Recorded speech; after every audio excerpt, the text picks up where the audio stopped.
तो हेलो दोस्तों, कैसे हैं आप सब। आई होप अच्छे ही होंगे। So welcome to my YouTube channel. I am Shivam Kumar presenting you a new video. So let's start.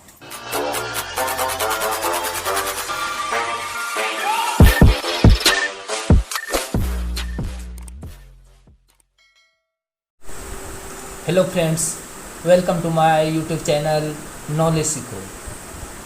I am Shivam Kumar. आज मैं फिर से वापस आ चुका हूँ आपके साथ नए वीडियो में। तो आजकल के बच्चों का डिमांड है इलेक्ट्रिक मोटर, बहुत ही डिफ़िकल्ट टॉपिक्स है, तो उसके बारे में मैं पूरी तरह से एक्सप्लेन करने वाला हूँ। तो बिना समय बर्बाद किए हुए मैं वीडियो को स्टार्ट करता हूँ। तो इलेक्ट्रिक मोटर में मेनली 3 चीज़ों जो है, first one is principle, second one is construction and third one is how it works, means working. तो पहले हम इसके प्रिंसिपल के बारे में बात करेंगे, किसके आधार पर ये काम करता है, तो किसके बेसिस पे काम करता है तो बताते हैं। Electric motor work on the principle of Fleming left hand rule. तो जैसा कि इलेक्ट्रिक मोटर को पढ़ने से पहले आपने फ्लेमिंग के बारे में सुना ही होगा। तो फ्लेमिंग एक बहुत ही बड़े साइंटिस्ट है और फिजिक्स में इसका बहुत ही बड़ा योगदान रहा है। ठीक है, तो फ्लेमिंग का एक लेफ्ट हैंड रूल दिया गया है, उसके बेसिस पे काम करता है। ये हुआ सिंपल डिफिनेशन। और अगर इसको पूरी तरह से समझना है तो उसके लिए भी मैंने एक डिफिनेशन लिख के रखा है। The principle of electric motor is based on the magnetic effect of electric current. जो हमारा मेन मोटो है, इलेक्ट्रिक करंट के बेसिस पे ही और मैग्नेटिक इफेक्ट का इसमें बहुत इंपॉर्टेंट रोल होने वाला है।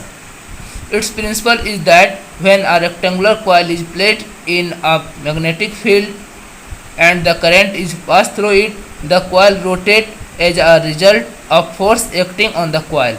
तो मैंने सिंपल लैंग्वेज में लिखा है ताकि समझने में दिक्कत ना हो।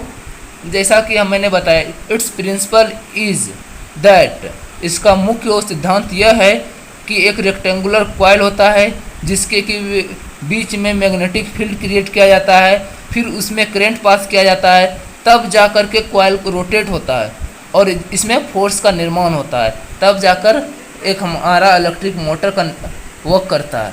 तो रहा बात कंस्ट्रक्शन का, कंस्ट्रक्शन को लिखने से पहले मैंने बनाना बेहतर समझा। तो सिंपल सा है कि फर्स्ट मैंने बताया कि इलेक्ट्रिक करंट को उत्पन्न करना रहता है और मैग्नेटिक इफेक्ट भी लाना है। तो उसके लिए फर्स्ट मैंने मैग्नेट का निर्माण किया। मैग्नेट को सिंपली कंस्ट्रक्ट कर देना है। ठीक है, उसके बाद इसके बीच में एक आर्मेचर रखना है जिसको कि हम बाद में एक split ring means half ring से कनेक्ट कर देना। उसके बाद कार्बन ब्रश को इसमें लाना है, carbon brush both side add कर देंगे, फिर उसके बाद सर्किट से इसको कनेक्ट कर देंगे। समझ रहे हो? समझ रहे हो आप? समझ रहे हो ना? तो रहा बात लिखने का, तो मैंने सेम वही लिखा, put a armature between the two magnet. जैसा कि एक आर्मेचर है, उसको 2 मैग्नेट के बीच में मैंने रखा, फिर उसके बाद इसको कनेक्ट की स्प्लिट रिंग से। देख सकते हैं split ring in the sense half ring which is further connected with a carbon brush, और मैंने उसको कार्बन ब्रश से कनेक्ट किया है। And then after to the circuit, उसके बाद मैंने सर्किट का निर्माण किया। ठीक है, अब मेन टॉपिक है वर्किंग।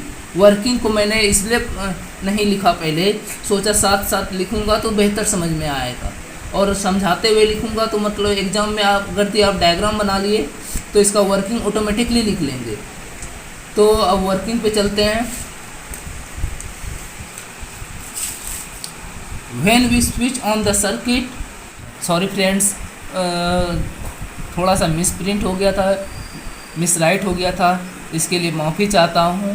तो मैं पुनः वर्किंग के ऊपर डिस्कस करने जा रहा हूँ। When we switch on the circuit, जैसे ही हम सर्किट को स्विच ऑन करेंगे, then the current, switch on करने के बाद करंट पास होता है, then current passes through the circuit. Automatic है, अब मैं जैसे ही सर्किट को ओपन करूँगा तो करंट पास होना शुरू ही हो जाएगा। जैसा कि देख रहे हैं इधर प्लस है, तो हम जानते हैं कि इलेक्ट्रॉन अपोजिट डायरेक्शन में फ्लो करता है करंट के। तो करंट अपवर्ड यहाँ पे है, यहाँ से आकर के करंट फ्लो कर रहा है। फिर उसके बाद ये सबसे फर्स्ट में ये किस पे जाएगा, कार्बन ब्रश के पास, ठीक है, through passes through the carbon brush, ठीक है, कार्बन ब्रश के पास जाएगा, कार्बन ब्रश के पास गया। फिर उसके बाद कहाँ जाएगा हमारा, इसके बाद है स्प्लिट रिंग, तो इस then to the split ring, ठीक है। उसके बाद स्प्लिट रिंग के पास गया और उसके बाद ऑटोमेटिक है कि आर्मेचर के पास पहुंचेगा, टू द आर्मेचर। आर्मेचर के पास पहुंचने के बाद ये जो स्प्लिट रिंग है, स्प्लिट रिंग का काम होता है, रिंग दो टाइप का होता है, एक स्प्लिट रिंग होता है, एक कंप्लीट रिंग होता है, ठीक है। तो स्प्लिट रिंग मात्र 180 डिग्री तक ही रोटेशन कर पाता है, और जो कंप्लीट रिंग होता है यानी कि फुल रिंग होता है वो 360 तक रोटेशन करता है। तो इलेक्ट्रिक मोटर में जनरली 180 डिग्री तक रोटेशन करता है, यानी कि then reaches to the armature।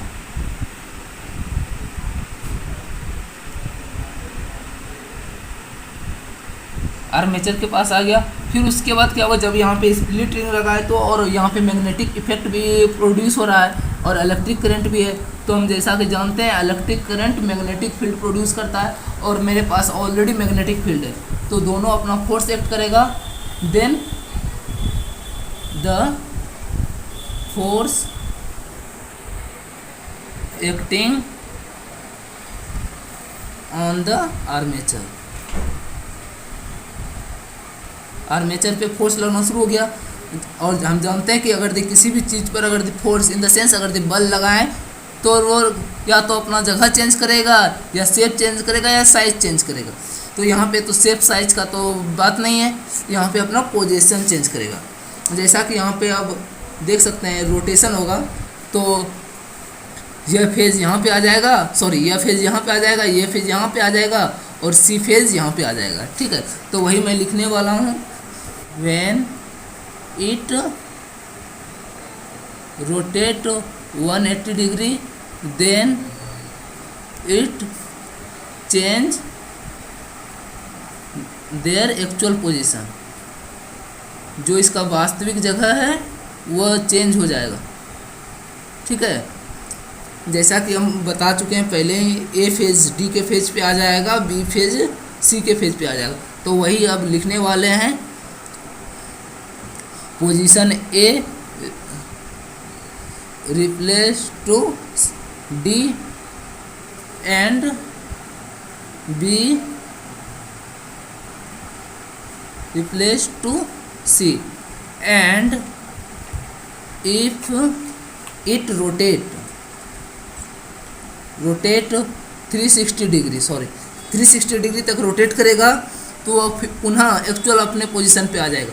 तो जैसा कि मैंने बताया कि अगर 180 डिग्री यानी कि हाफ रोटेट करेगा तो ऑटोमेटिक है कि बी यहाँ पे आ जाएगा और ए यहाँ पे आ जाएगा, और अगर ये पूरी तरह से रोटेट कर जाएगा तो ऑटोमेटिक है ये एक्चुअल पोजीशन पे आ जाएगा। तो अब सेम चीज़ यहाँ पे नोट डाउन करेंगे, ठीक है। Then both of them reach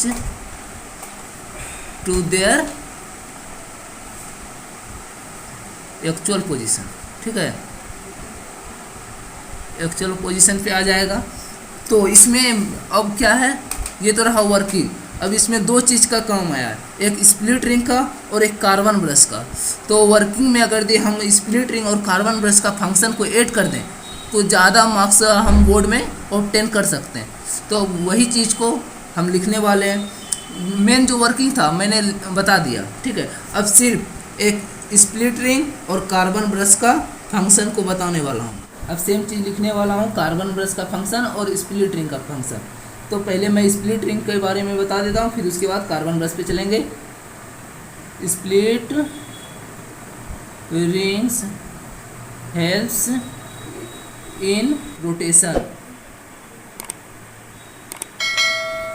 and carbon brush a help split ring to not collide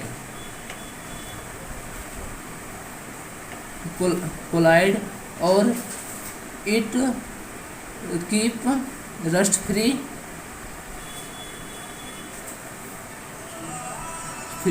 to the split ring.